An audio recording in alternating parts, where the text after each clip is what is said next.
Hi, friends. It's Sarah, the Fat Culture Critic. So these are dark, unfun times, generally. And I really wanted to do a video that was more cheerful and hopeful and positive than I have been, and that just to try and put something a bit more cheerful out in the world. And it's taken me a little bit to try and do this. Things have been the way things are. But what I've decided to do is I want to talk about how much, even as a cis person, trans media matters to me. Why I think it matters, and specifically some pieces of trans media, in this case, it's mostly going to be films and also some academic work that have spoken to me and that I want to share because I think they're particularly special.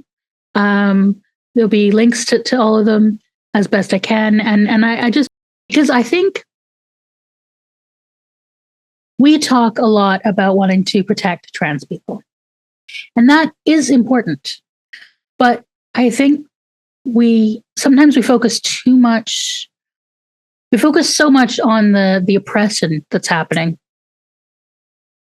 which we need to focus on because we need to fight it. But we also, I think, need to talk about how important trans people are, what a valuable and special perspective they can bring to work.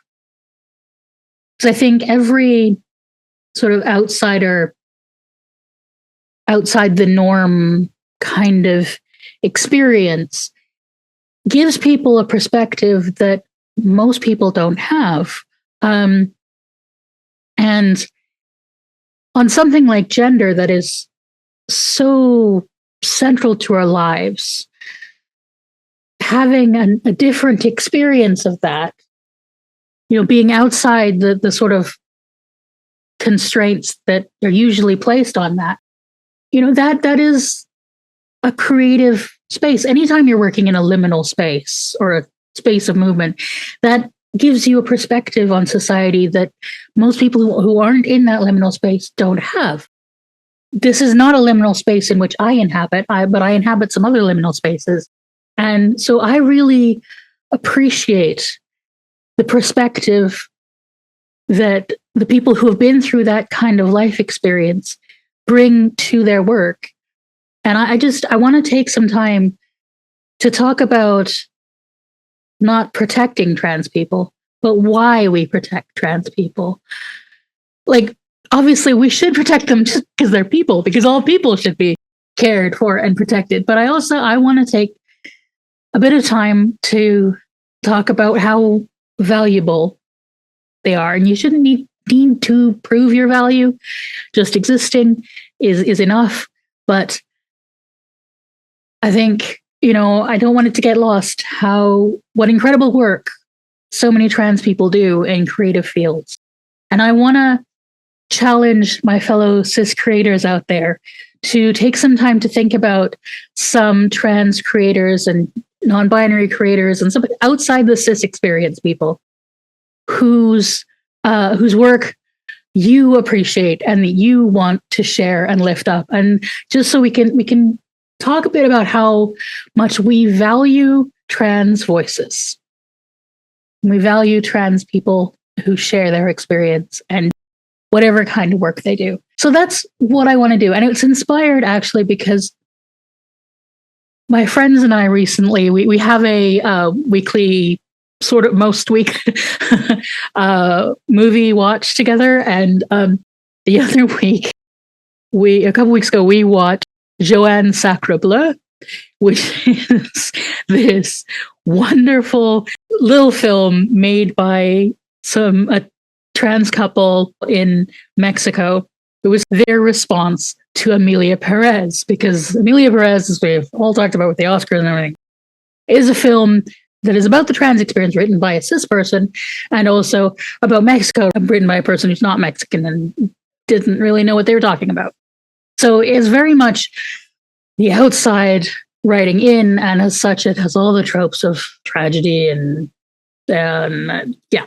And so the response from Camila, Aurora, González, and Gladys L. Grantt was to make a Johanne Sacreblu, just to make a story about France, about cis people in France, written by trans people from Mexico. And when we watched it, we did not have the subtitles were in Spanish, which I don't understand. My friends have a little bit of high school Spanish, so we had a bit of that. And of course, I had my little like Canadian understanding of French. Not great. Although the French in this is deliberately bad. So we had the sort of auto translation from Google. So it was a very messy watching experience, and also one of the most life-affirming, joyful experiences that I have had in the year 2025. I've heard some of the friends who were able to laugh. I haven't heard laugh hardly at all in a while because of all the everything. And I think I encourage you to watch it. There's a link in the chat. It is hilarious. And I believe now that you can actually get it with proper subtitles so you can understand what's going on better than we did. So much of Hollywood films, which, Emilia Perez is sort of the idea of the outsider story told by someone who is not an outsider and has not lived that experience. So it's always presented as tragic. And there's so much to be mocked there for people who, as who are from the global South and from a non-cis perspective, and who just take the opportunity to spear all of that by showing the insiders as if framed from the outside, and then to show what it's like to be the ones who are looked at as outsiders, and it is just hilarious. Made on a shoestring budget, just marvelous. Highly recommend. And talking about independent films made on a small budget, I want to talk about a film we also recently watched, which was actually made by one of my professors from when I was in uni, one of my film professors. His name is Chase Joynt. He's a marvelous filmmaker and also a really excellent professor, for the record, who has this film called Framing Agnes. It is a sort of documentary that breaks a lot of the rules of documentary. It's really interesting. And what it is he was exploring the records in UCLA from the gender clinic from the 50s. And there are records about this trans woman, Agnes, who sort of scammed her way into getting surgeries by presenting herself as mysteriously having had a hormone transition and not telling them that she had actually managed she'd actually managed to get a hold of estrogen. And so it was apparently very known in the history of discussions of trans people. And while they were researching this, they also found a whole bunch of other recorded interviews with other patients at that gender clinic. So what Chase did was he took those people's stories and cast contemporary trans people to play them and presented it not as a interview with a doctor, but as if it was a talk show interview. So we get these stories of people performed, but then there's another layer because he also has the performers reflect on their thoughts about the people they are performing, and sort of there's a way to compare their experience with the contemporary people's experience. And also, Chase talks a bit about his experience as a trans man and the experience of researching it, but they also interview one of the main researchers and her experience researching and also on her own journey of exploration. So it's completely the opposite of that usual Hollywood thing of having like the person who's not had any experience of the thing write the story and just assume they know a person's story. And in case of trans people and other gay people, it's almost always written as tragedy.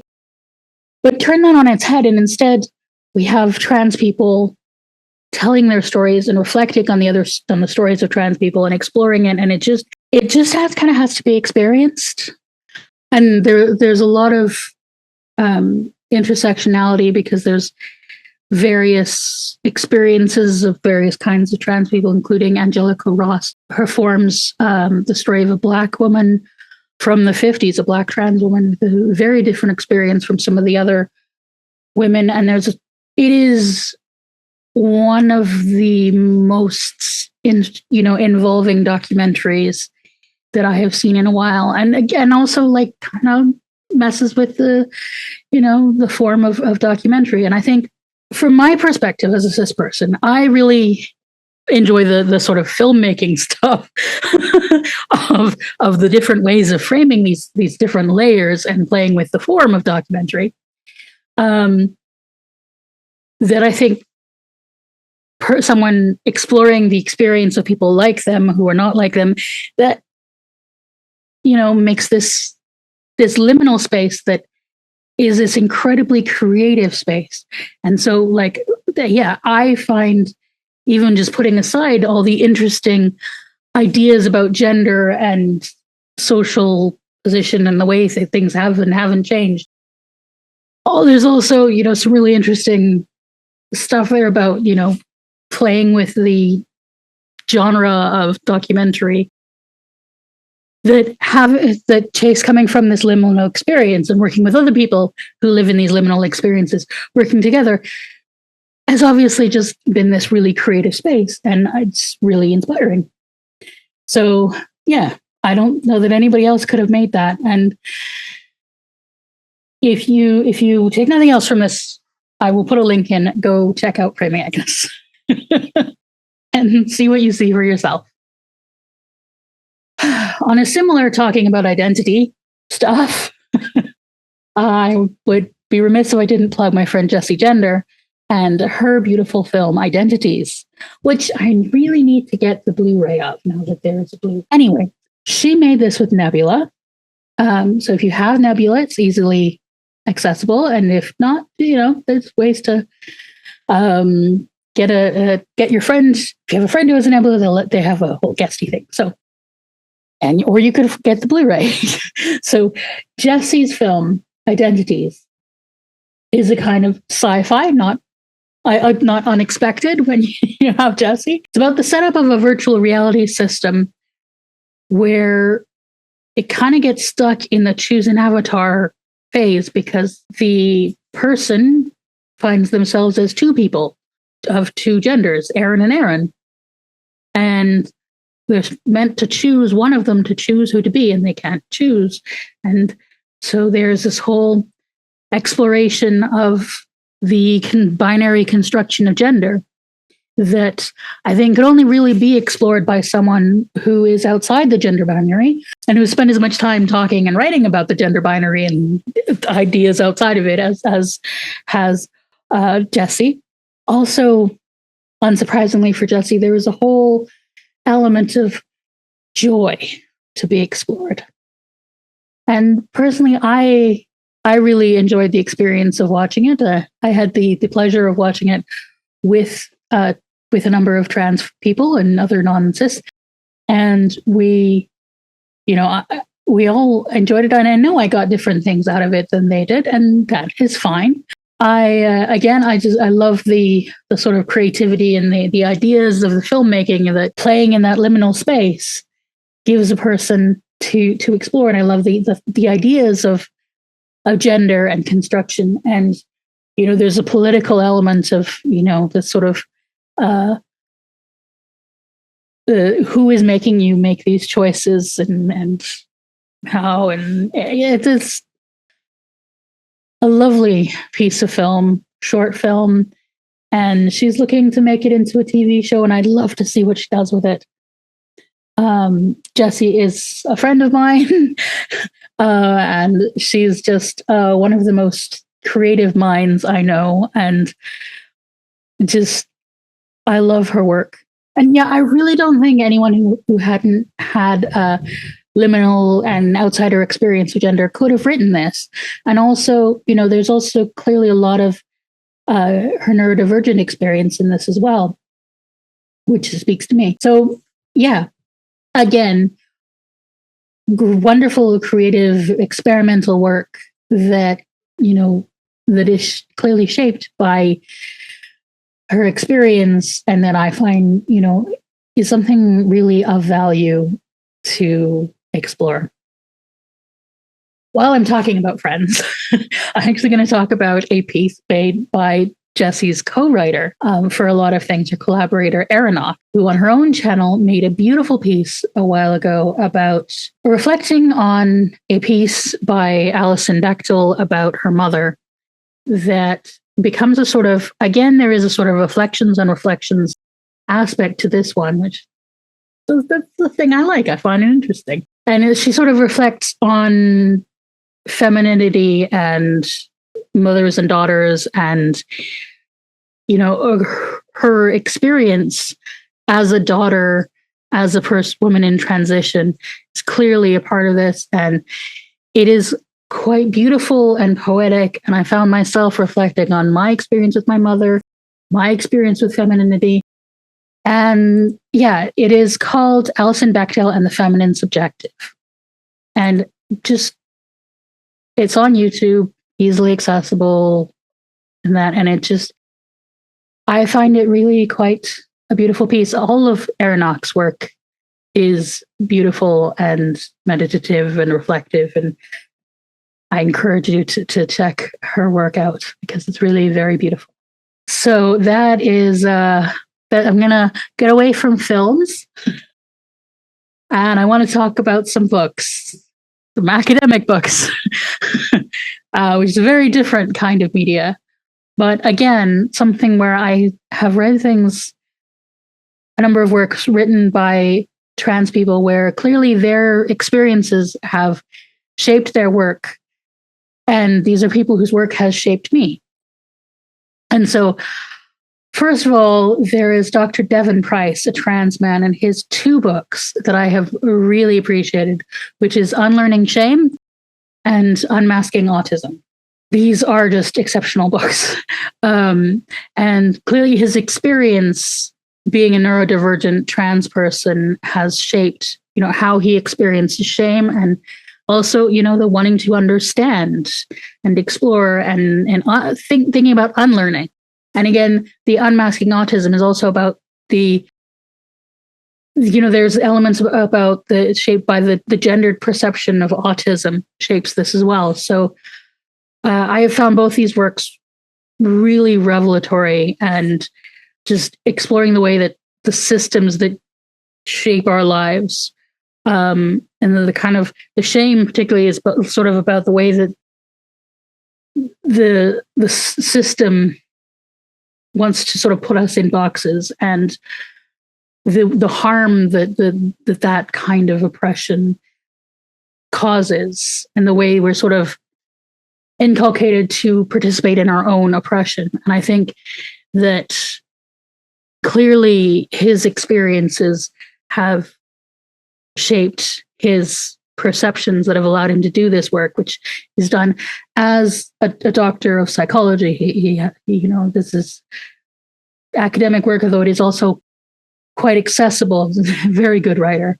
And yeah, I would encourage you to check that out, especially, I've really found Unlearning Shame to be quite something I keep going back to, and I'm still finding really quite revelatory. And clearly, his experience, as with the filmmakers, his outside liminal experience has given him an opportunity to have a perspective on this. And another writer who similarly, you can see that that their outside liminal experience has shaped their perspective on things. And in a similar vein, someone whose liminal experience and intersecting marginalizations have clearly shaped their work.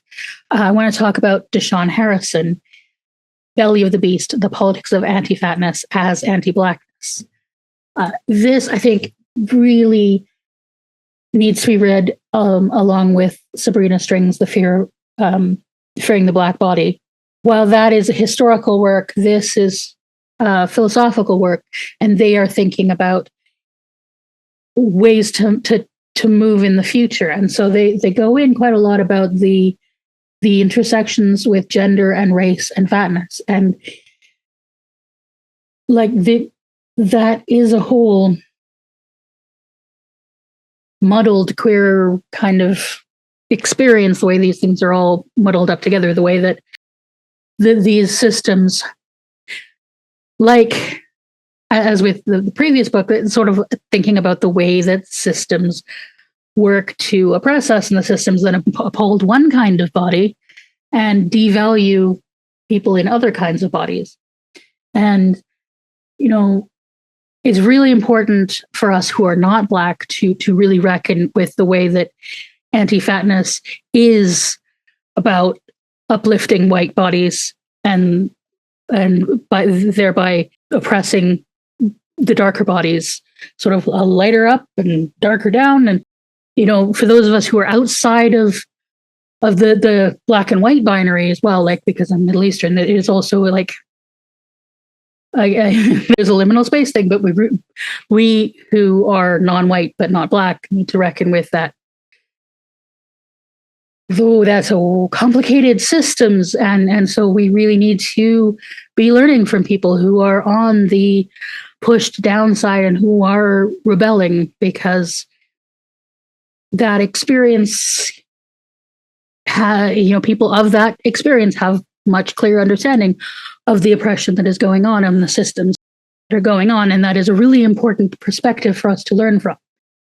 We need other perspectives as well, but that is one that is, and really they talk about the relationship between queerness and fatness, and the way that fat is sort of does kind of queer gender. And, as someone who is a cis woman and fat, that is really interesting to think about the ways that my fatness interact with my womanness. And yeah, it is a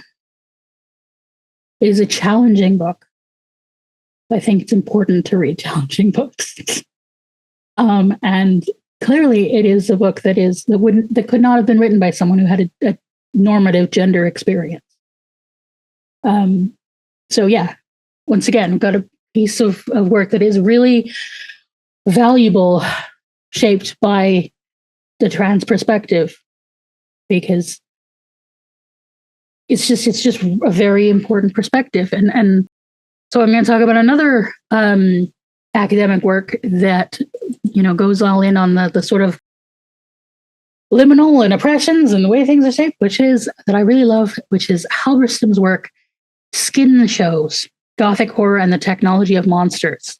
I love monster theory, and Jack Halberstam, this work is seminal to monster theory. And Jack Halberstam is a trans man who wrote this book before he transitioned, but his experience is clearly shaped part of this, because what it's about is explores the way that monster stories are, in fact, a technology, a way, all of that talking about the way that systems operate to marginalize people and to put people in boxes.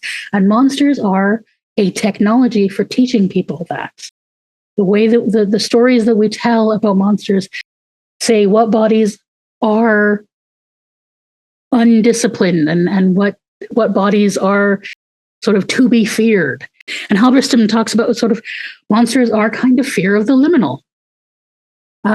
Fear of the transgression. They talk quite a bit about monster story being part with included in miscegenation and fears of Jewish people as well, anti-Semitism, which is something that is also part of Halberstam's experience. So you have there again someone whose experience of being outside of the norm in multiple ways, in liminal spaces, has a perspective that is really valuable on how we are oppressed. And I think, when I talking about the way that all of these people, all of these creative voices, the way that they all kind of break out of the normative rules that we're placed in and kind of teach us about these things as they are breaking through them.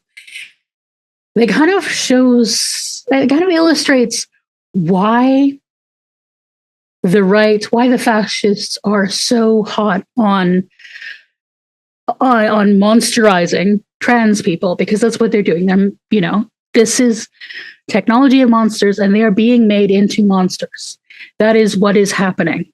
They're being made into the enemy, and a group that is in fact a heavily marginalized minority is being treated as a threat, which they are not a threat. They are people who just want to live their lives. Not every, okay, so Caitlyn Jenner may be a threat to some people, but 99 point, infinitum percentage of trans people are just people trying to live their lives in the way the same as everybody else. But the reason that they are being monsterized is because people who break out of the mold of normativity threaten the idea of normativity, because this is a technology to try and make everyone make themselves smaller, to not think outside boxes, to not think liminally. They're trying to make nonconformity frightening, because they want everyone to conform or to perish. That is what this oppression is about. And if you think that it's going to stop at trans people, then you have never paid attention to a single history class. Because the right, the fascists, the power is threatened by people breaking out of conformity, out of boxes. They want people to think small and keep their horizons narrow, and be small, be non-threatening, not recognize that they have power, not recognize that they have the ability to think differently and to act differently, to be different, to feel shame and to shut ourselves off smaller and smaller and smaller. And right now, they're trying to make being other than normative gender, they're trying to make that unthinkable. Because if you can think about that, how many other things become thinkable? And if you make that unthinkable, how many other things can you begin to make unthinkable?